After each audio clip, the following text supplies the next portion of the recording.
Okay, 2 Kings, and we're at chapter 16. Uzzah, king of Judah. In the 17th year of Pekah, son of Remaliah, Ahaz, son of Jotham, king of Judah, began to reign. Ahaz was the 20-year-old when he became king and reigned in Jerusalem 16 years.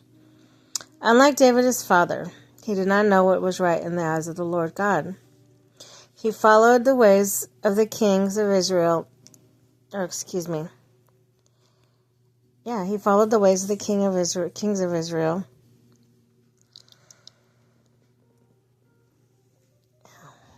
Hold on 1 second.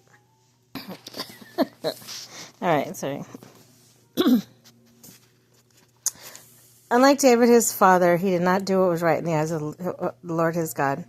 He followed the ways of the kings of Israel and even sacrificed his son, in the fire, engaging in the detestable practices of the nations of the Lord had driven out before the Israelites. He offered sacrifices and burned incense in the high places, on the hilltops, and under every spreading tree.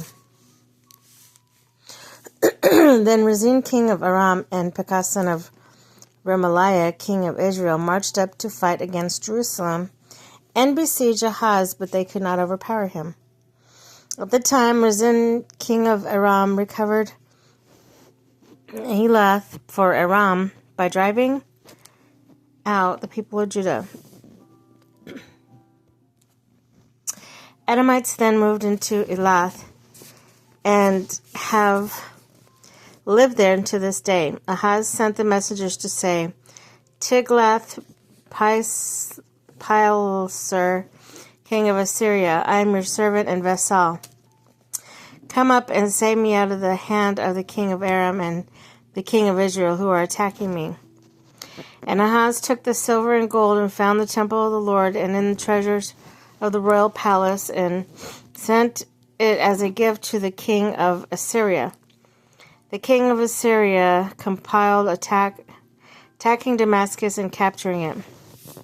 He deported its inhabitants to Kir and put Rezin to death. Then King of Ahaz went to Damascus to meet Tiglath-Pileser, king of Assyria. He saw an altar in Damascus and sent it to Uriah the priest, a sketch of the altar with detailed plans for its construction. So Uriah the priest built an altar in accordance with all the plans that King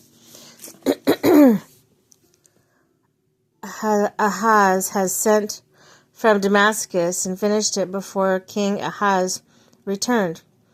When the king came back from Damascus, and saw the altar, he approached it and presented offerings on it. He offered up his burnt offering and grain offering, poured out his drink offering, and splashed the blood of his fellowship offerings against the altar. As for the bronze that stood before the Lord, he brought it from the front of the temple, from between the new altar and temple of the Lord, and put it on the north side of the new altar. King Ahaz then gave his orders to Uriah the priest. On the large new altar, offer the morning burnt offering and the evening grain offering, the king's burnt offering and his grain offering, and the burnt offerings of all the people of the land, and their grain offerings and their drink offering. Splash against his altar the blood of all the burnt offerings and sacrifices. But I will use the bronze altar for seeking guidance. And Uriah the priest did as King Ahaz had ordered. King Ahaz cut off the side panels, removed the basins from the movable stands, and removed the sea from the bronze bowls that supported it, and set it on a stone base. He took away the Sabbath canopy that had been built at the temple and removed the royal entryway outside the temple of the Lord, in deference to the king of Assyria.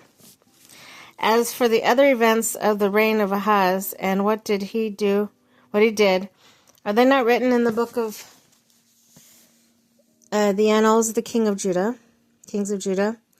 Ahaz rested with his ancestors and was buried with them in the city of David, and Hezekiah his son succeeded him as king.